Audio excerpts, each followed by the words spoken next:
So if you want a clearer mind and more focused and feeling better, you really want to oxygenate the body, and the laughter will do that. Well, meditation does that too, so it's like laughter is a meditation. Yes, but you can go to this laughter and ha ha ha. Yeah. It's quicker in that regard because it can get you that, and it also taps into the emotional point of joy. It can bring a person to a joyful place. And how long, once you have your laughter, how long does that, the joyful emotions? 24 to 48 hours. It can really stay with the body. I know I've done laughter where our club is laughing and suddenly we're in a building and so somebody in the next office hears us and they decide they come in. Well, I'll come in the next morning and they'll be waiting the next day with the greatest, biggest smile on their face, and then they're still leaving with it. So I see it all the time, how wonderful it works with people. Can anybody learn to laugh? We were born laughing. We all have the ability. It's a laughter, something you can speak in every language. It's just that one thing that can unite us. Well, I think we're born crying because crying's where we communicate. Yeah. And I know infants and babies, they smile, but laughter is something different.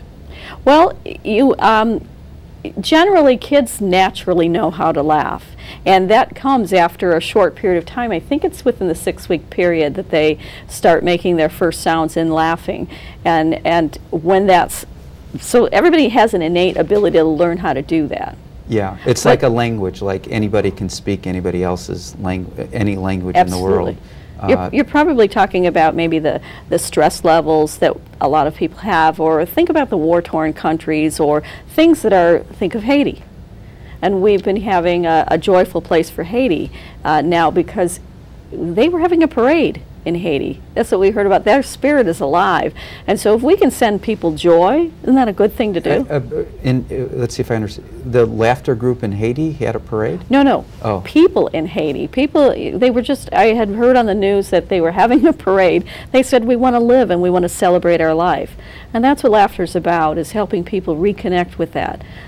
Some of the people I've worked with hosting a laughter session or going into a corporate group and helping teamwork stop stressing each other and helping themselves.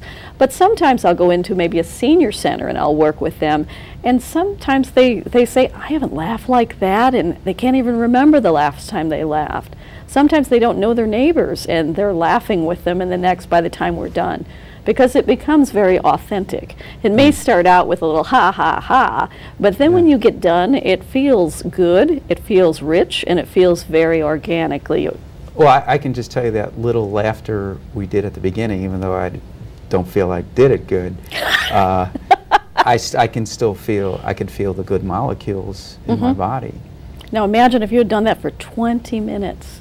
Yeah, then we only did it for like a minute or two. Right. I'm going to have to call that line.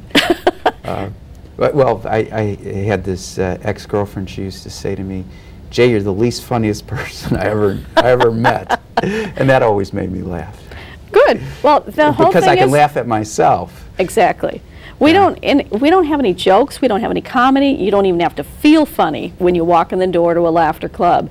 You just join, and when you start, it feels a little, we call it fake, or it doesn't feel quite natural when you start out. But by the time we do the contact with each other, the playfulness, the ear contact, the eye contact, any sensory contact with another person laughing, it will create that contagious spirit of it, and then it becomes very natural for you. And by the time you're done, you know, you may start out with and then by the time you're done, you're and you really have a good time, and you say, this felt good. And you could actually see and feel the difference between your first and your second laugh, as well as hear the difference. But what you said about Haiti was just remarkable. I remember reading an article once. The first lines of the article were I have to laugh to stop myself from crying, and lately I've been laughing a lot.